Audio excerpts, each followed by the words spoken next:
Hello everyone, and thank you for joining us today for Educating Northants. My name is Nick Hart and I'm the head teacher at Courthouse Junior School in Berkshire. And today I'm talking about culture. I want to explore the idea that there are certain things that are worth knowing as leaders to help us make good decisions about how we lead culture in our schools. Now, the position I'm taking in this talk is that as leaders, we can improve our cultural leadership by developing our knowledge around it. What we do as leaders is completely driven by what we know, and depending on the extent of that knowledge, we're either empowered by what we know or limited by it.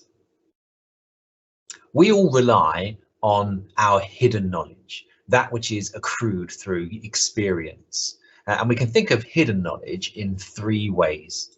The first is informal knowledge, and that is built through our previously encountered experiences, the problems that we've tackled and solved or not solved in the past, and what we remember of them. The second is impressionistic knowledge and is often referred to as intuition. We generate impressions of situations based on what we know about our colleagues, for example.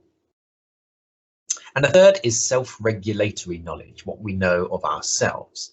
We all have biases, for example, and knowing them is crucial to cultural leadership. When we rely on our hidden knowledge only, we're at the mercy of our own experiences, but we can add another dimension of knowledge to develop ourselves as leaders, and that is formal knowledge. This type of knowledge can be codified and learned and shared, and in doing so can help us to develop a better mental model of cultural leadership, which in turn helps us to make better decisions. And here are some examples of the types of formal knowledge that leaders might have. These are more wider than culture, but let's look at culture specifically now. In his book, The Culture Code, Daniel Coyle analysed the highest performing teams in various industries all around the world and collated what they did. He identified three main drivers of high performing cultures. And they were building safety, sharing vulnerability, and establishing purpose. In the time we've got today, we'll look at one of Coyle's drivers, and that's establishing purpose. Of course, you'd be hard pressed to find a school leader who doesn't know that this is important.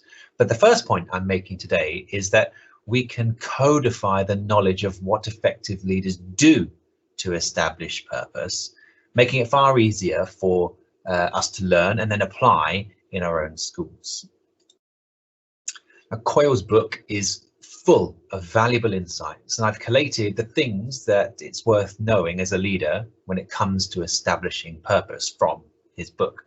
You may be able to hit pause, or alternatively you can visit my blog for this and other insights from the book, and I'll share a link to my blog later at the end of the presentation.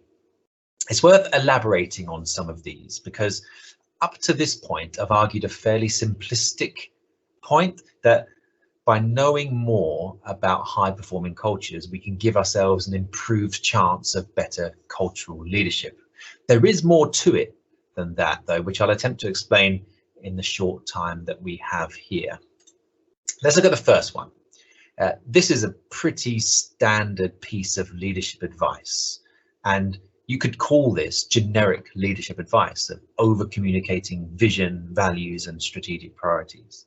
Now, anyone who leads any organization should A, know that this is important, and B, actually do it. But doing it requires so much knowledge of other stuff. The purpose of education and school accountability systems, let alone knowledge of the idiosyncrasies of the actual school that we're leading. Now, my point is that knowing that we should over communicate vision, values, and priorities, combined with the actual educational knowledge that we should have, enables us to enact this strategy that Coyle identifies as ubiquitous in high performing teams. Let's look at a less obvious example. COIL identifies two important aspects of establishing purpose, and they're highlighted on the screen: establishing vivid, memorable rules of thumb, and distinguishing between where proficiency is needed and where creativity is needed. Now, once again, remember, these are all drawn from all sorts of walks of life, and there is a genericism to them. Knowing that these things are important is the first step, but they are dependent on a secure knowledge of educational issues to enact them effectively. Let's look at an example by combining the two. We might make a decision as school leaders about how staff should respond to inappropriate student behaviour. Now, there needs to be proficiency here in predictable rules of thumb, not just for the students, but for the teachers and staff as well, if we're going to achieve a calm and purposeful environment. Creativity does not work when managing behaviour, and if all staff are well versed in how to respond to certain situations, the school will benefit from that. Let's look at a terrible example as well. Let's consider the leader who, striving for consistency, mandates that every year group, every subject, will mark children's work in the same way for consistency. They've identified that proficiency is needed and established a rule of thumb. They've done those things. But here is where, let's say that it's every time a child completes a piece of work, there needs to be a written comment, written feedback. Now, here is where knowledge of research into effective feedback is vital. We can't make good decisions about aspects of school life without sufficient knowledge of it. Even if we do know what good leaders do and what high-performing teams do. The two go hand in hand. This alone is necessary, but not sufficient. The other components of high-performing cultures that COIL identifies are well worth adding to the formal knowledge of leaders. Knowing them is a prerequisite of being able to do them, after all.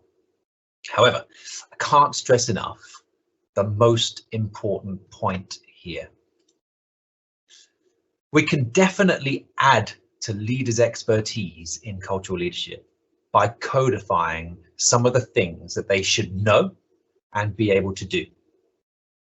Adding more formal knowledge of cultural leadership levels the playing field for leaders who have not been lucky enough to learn them, pick them up through experience. Now, in doing so, we can build more sophisticated mental models of cultural leadership, and in turn, make better decisions that enable our staff to flourish, and in turn, the children that we teach to flourish. Well, thank you for tuning in, and thank you to Educating Northants for this brilliant event.